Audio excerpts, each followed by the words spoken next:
Hello friends, welcome to रोशन की class YouTube channel. दोस्तों, आप सभी का आज की इस पाठ्य योजना की वीडियो में एक बार फिर से बहुत बहुत स्वागत है।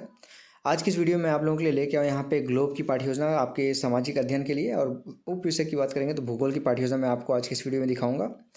अगर आप लोगों को कंप्लीट वीडियो यहाँ पे आप देखने के बाद अगर आप लोगों को लाभ मिलता है इस वीडियो से, तो प्लीज़ इस वीडियो को लाइक कर दीजिएगा। इसी तरीके की पाठ्य योजना की वीडियो मैं डेली बेसिस पे लाता रहता हूँ, और सूक्ष्म पाठ्य योजना की वीडियो भी मैं आप लोगों को प्रोवाइड करता रहता हूँ। इसके अलावा अगर आप लोग रोशन की क्लास यूट्यूब चैनल से जुड़ जाएंगे तो यहाँ पे आप लोगों को बीएड की क्लासेस और बीटीसी की क्लासेस बिल्कुल फ्री में मिलती रहेंगी। जुड़ना भी बिल्कुल फ्री है। इसी वीडियो के नीचे सब्सक्राइब बटन, उस पर क्लिक करके सब्सक्राइब कर लीजिए। तो साथ ही साथ बेल आइकन दबा के रखिए, जिससे आप लोगों के लिए जो शाम के 7 बजे लाइव क्लासेस चलाई जा रहा है उसकी नोटिफिकेशन आपको बिल्कुल फ्री में मिलती रहे।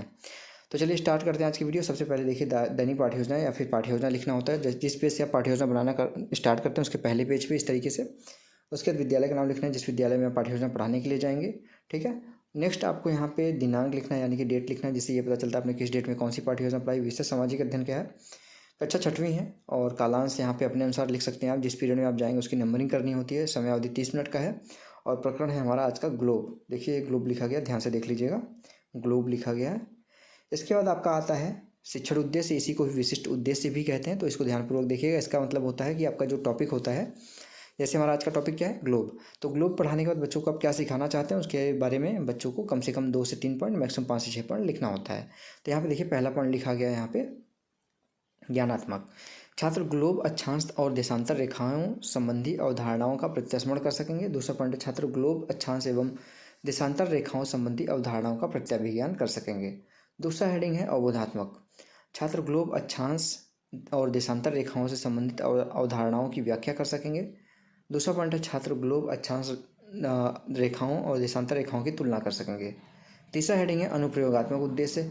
छात्र ग्लोब अक्षांश रेखाओं और देशांतर रेखाओं से संबंधित अवधारणाओं के बारे में सीखे हुए ज्ञान का उपयोग अपनी भावी अध्ययन में कर सकेंगे। चौथा पॉइंट है कौशलात्मक। छात्र अक्षांश रेखाओं को चार्ट पर बनाकर कक्षा में प्रदर्शित कर सकेंगे। दूसरा पॉइंट है, छात्र देशांतर रेखाओं को चार्ट पर बनाकर अपनी कक्षा में प्रदर्शित कर सकेंगे। पांचवा हेडिंग है अभिरुचि। इसमें लिखा गया, छात्र अक्षांश और देशांतर रेखाओं से संबंधित जानकारी को एटलस व अन्य सहायक पुस्तकों में से प्राप्त कर सकेंगे। और छठवां पॉइंट है इसका अभिवृत्ति। छात्र अक्षांश और देशांतर रेखाओं के प्रति सकारात्मक दृष्टिकोण विकसित कर सकेंगे। दूसरा पॉइंट है, छात्र अक्षांश और देशांतर रेखाओं के बारे में अपने अंदर वैज्ञानिक दृष्टिकोण का विकास कर सकेंगे। नेक्स्ट यहाँ पे हेडिंग है सहायक सामग्री। सहायक सामग्री के अंतर्गत जिन भी सामग्रियों की आप सहायता शिक्षण कार्य के दौरान लेंगे उन सभी को लिख सकते हैं यहाँ पे। तो देखिए लिखा गया, ग्लोब, मानचित्र, चार्ट, लपेट फलक, संकेतक तथा अन्य कक्षा शिक्षणोपयोगी सहायक सामग्री। पूर्व ज्ञान लिखा गया। पूर्व ज्ञान लिखा गया, छात्रों को मानचित्र और ग्लोब के बारे में सामान्य जानकारी है। अब इस चैप्टर को आप, सबसे इंपॉर्टेंट पॉइंट इस पाठ्य योजना का प्रस्तावना, इसको 3 कॉलम में डिवाइड कीजिए। क्रम संख्या, छात्राध्यापक क्रियाएं, विद्यार्थी क्रियाएं। कम से कम 3 प्रश्न पूछ के अपना प्रकरण निकलवा सकते हैं। ज़्यादा से ज़्यादा 5 से 6 प्रश्न पूछा जा सकता है अपना प्रकरण निकलवाने के लिए। तो यहाँ पे देखिए पहला प्रश्न बच्चों से पूछेंगे, पृथ्वी की आकृति कैसी है? बच्चे बोलेंगे गोलाकार। दूसरा प्रश्न, ध्रुवों पर कैसी स्थिति है पृथ्वी की? तो बच्चे बोलेंगे थोड़ी दबी हुई है। पृथ्वी के केंद्र यानी कि मध्य भाग की क्या स्थिति है? बच्चे बोलेंगे कुछ बाहर की ओर उभरी हुई है। चौथा प्रश्न है, पृथ्वी का प्रतिरूप क्या होता है? तो बच्चे बोलेंगे ग्लोब। और फिर पांचवा प्रश्न आ जाएगा, ग्लोब और उस पर चिन्हित रेखाओं के बारे में आप क्या जानते हैं? बच्चे नहीं बता पाएंगे। समस्यात्मक प्रश्न हो जाएगा। जैसे समस्यात्मक प्रश्न होगा आपको अपना उद्देश्य कथन बोलना होता है, यानी कि बच्चों को अपना टॉपिक बताना है। तो यहाँ पे देखिए बताया गया है, छात्रों आज हम ग्लोब अक्षांश और देशांतर रेखाओं के बारे में विस्तारपूर्वक अध्ययन करेंगे। अब उस चैप्टर को पढ़ाना स्टार्ट कर सकते हैं। हेडिंग डालिए यहाँ पे, देखिए यहाँ पे हेडिंग डाल लीजिएगा ऊपर, प्रस्तुतिकरण। ठीक है, प्रस्तुतिकरण लिख लीजिएगा इसको यहाँ पे टोटल 6 कॉलम में डिवाइड किया गया है। क्रम संख्या, शिक्षण बिंदु, छात्राध्यापक या फिर छात्राध्यापिका क्रियाएं, विद्यार्थी क्रियाएं, प्रविधि और विधि, और श्यामपट सार। थोड़ा जूम कर लेता हूँ। पहला है शिक्षण बिंदु, ग्लोब।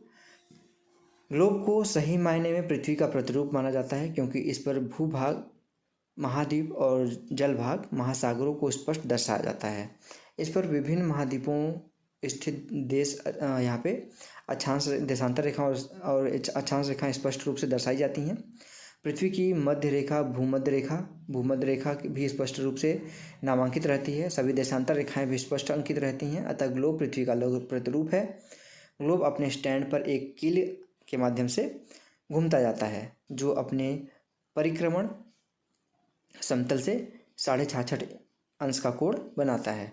पृथ्वी पर मापने यहाँ पे अपने अक्ष पर घूमता घूर्णन कहलाता है। ठीक है, ये देखिए ग्लोब का फिगर आप बना के ले जा सकते हैं सहायक सामग्री में। और श्यामपट्ट पे जो आपने अभी पढ़ा ना, यहाँ से इसमें से इंपॉर्टेंट पॉइंट उठा के यहाँ पे चिपका लिख सकते हैं कि भूमध्य रेखा स्पष्ट दिखाई देती है, देशांतर रेखाएं स्पष्ट रहती हैं, ठीक है, कील पे अपने अक्ष पे घूर्णन करती है। ये सारे पॉइंट यहाँ पे आप लिख सकते हैं। अब बोध प्रश्न आता है, देखें बोध प्रश्न यहाँ पे लिखा गया है। बोध प्रश्न में पहला पॉइंट लिखा गया, पृथ्वी पर जल के विशालतम विस्तृत क्षेत्रों को क्या कहा जाता है? बच्चे बोलेंगे महासागर। दूसरा प्रश्न, भूमध्य रेखा कहाँ होती है? बच्चे बोलेंगे दोनों ध्रुवों के मध्य। तीसरा प्रश्न, ग्लोब किस कोण पर अपनी अक्ष पर झुकता है, घूमता है? बच्चे बोलेंगे 66.5 अंश के कोण पर घूमता है। और चौथा प्रश्न, ग्लोब को क्या माना जाता है? बच्चे बोलेंगे पृथ्वी का लघु रूप। प्रश्नोत्तर प्रविधि लिखिएगा, यहाँ पे विधि की जगह पे प्रविधि लिखिएगा, प्रश्नोत्तर प्रविधि, ठीक है, प्रश्नोत्तर प्रविधि लिख लीजिएगा। अब अगला शिक्षण बिंदु यहाँ पे देखेंगे अक्षांश रेखाएं। थोड़ा सा जूम कर लेता हूँ, ध्यान से देखिएगा। भूमध्य रेखा के से उत्तर या दक्षिण में स्थित किसी स्थान की कोणीय स्थिति अक्षांश कहलाती है। ये अक्षांश 180 होते हैं। समान अक्षांशों को मिलाने वाली रेखा को अक्षांश रेखाएं कहते हैं। ये रेखाएं भूमध्य रेखा के समांतर पूर्व से पश्चिम की ओर खींची जाती हैं। वह रेखा जो पृथ्वी के उत्तर व दक्षिण दो बराबर भागों में बांटती है उसे विषुवत रेखा या भूमध्य रेखा कहा जाता है। इस विषुवत रेखा के ऊपरी भाग को उत्तरी गोलार्ध तथा नीचे के भाग को दक्षिणी गोलार्ध कहते हैं। विषुवत रेखा 0 अक्षांश रेखा को कर्क रेखा कहते हैं। 23.5 अंश दक्षिण देशांतर रेखा को मकर रेखा, और ठीक है, कर्क और मकर रेखाओं के बीच के प्रदेश को उष्ण कटिबंध यहाँ पे कहते हैं। कर्क रेखा और आर्कटिक वृत्त तथा मकर रेखा और अंटार्कटिक वृत्त के मध्य के भाग को शीतोष्ण कटिबंध और तथा अंटार्कटिक वृत्त के से उत्तरी ध्रुव और यहाँ पे अंटार्कटिका वृत्त से दक्षिण ध्रुव के मध्य के भाग को यहाँ पे शीत कटिबंध कहा जाता है। यह ताप कटिबंध है। इस तरीके से फिगर आप बना सकते हैं अक्षांशों का, ठीक है। श्यामपट्ट पे भी आप यहाँ पे पॉइंट उठा के लिख लीजिएगा।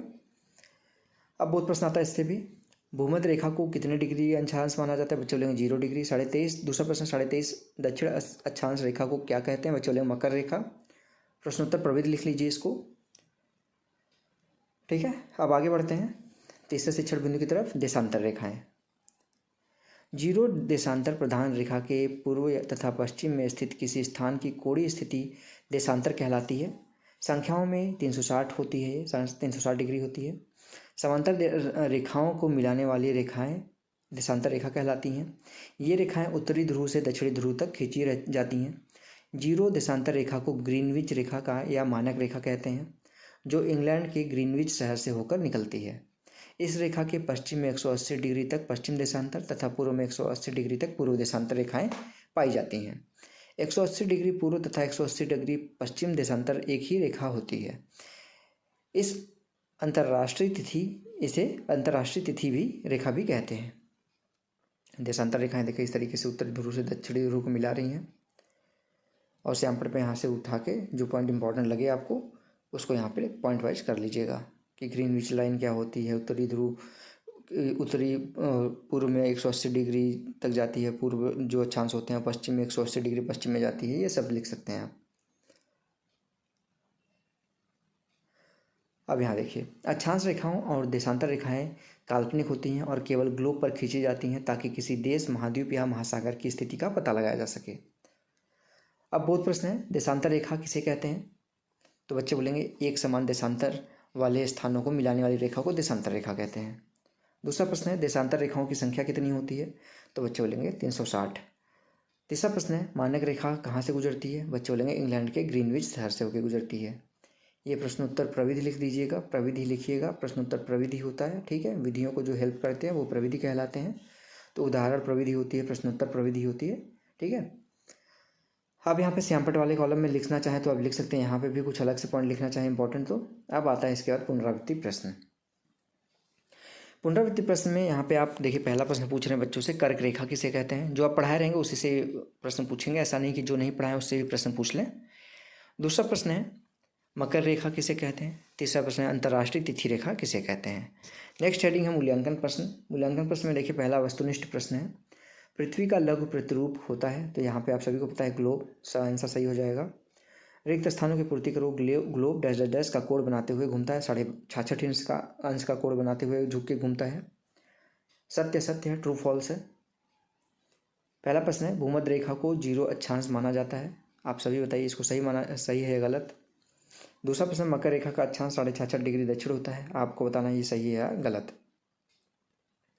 अति लघु उत्तरात्मक प्रश्न है। अति लघु उत्तरात्मक प्रश्न देखिए, एक प्रश्न दिया गया है, पृथ्वी के कितने ध्रुव होते हैं। सभी को पता है 2 ध्रुव होते हैं। लघु उत्तरात्मक प्रश्न है, अक्षांश रेखा किसे कहते हैं। अब इसके बाद लास्ट हेडिंग आपका आता है, थोड़ा जूम कर लेता हूँ। लास्ट हेडिंग है गृह कार्य यानी कि होमवर्क। बच्चों को घर से करके लाने के लिए होमवर्क जरूर देना चाहिए, जिससे बच्चे घर पे जाएं और आपके द्वारा पढ़ाई गई चीज़ों का रिवीजन करें। तो यहाँ पे देखिए गृह कार्य में दिया गया अक्षांश रेखाओं और देशांतर रेखाओं में क्या अंतर है। लास्ट में पर्यवेक्षक टिप्पणी अपना करेगा। यहाँ पे आपने जो पढ़ाया उसमें से कुछ कमियाँ होंगी, कुछ सुझाव होगा, तो यह यहाँ पे सारी चीज़ें टिप्पणी आपको देखने को मिलेगी। तो ये हो गया पूरा का पूरा आज का लेसन प्लान। आशा करता हूँ आपको आज के इस वीडियो से हेल्प जरूर मिली होगी। अगर हेल्प मिली हो तो प्लीज़ इस वीडियो को लाइक करके कमेंट बॉक्स में बताइएगा कि आप लोगों को कैसी वीडियो लगी। और अगर आप लोगों को इसके अलावा कोई वीडियो बनवानी है तो वो भी आप कमेंट बॉक्स में बता सकते हैं। मैं 1 से 2 दिन के अंदर रोशन की क्लास यूट्यूब चैनल के माध्यम से वो वीडियो अब तक पहुँचा दूँगा। आपको बस एक छोटा सा काम करना है, वो भी आपके नॉलेज के लिए। चैनल को, रोशन की क्लास यूट्यूब चैनल को सब्सक्राइब करके रखिए, साथ ही साथ बेल आइकन दबा के रखिए। इसी वीडियो के नीचे सब्सक्राइब बटन होगा, उस पर क्लिक करके सब्सक्राइब कर लीजिए, साथ ही साथ बेल आइकन दबा लीजिए, जिससे आपकी वीडियो जब मैं अपलोड करूँ तो उसके बारे में आपको बिल्कुल फ्री में पता चलता रहे। और अगर इस वीडियो की पीडीएफ बिल्कुल फ्री में चाहिए तो आप लोग रोशन की क्लास टेलीग्राम चैनल से जाकर बिल्कुल फ्री में इस पीडीएफ को डाउनलोड कर सकते हैं। तो स्टूडेंट्स, मिलते हैं नेक्स्ट वीडियो में, तब तक के लिए आप सभी का बहुत बहुत धन्यवाद। जय हिंद, वंदे मातरम।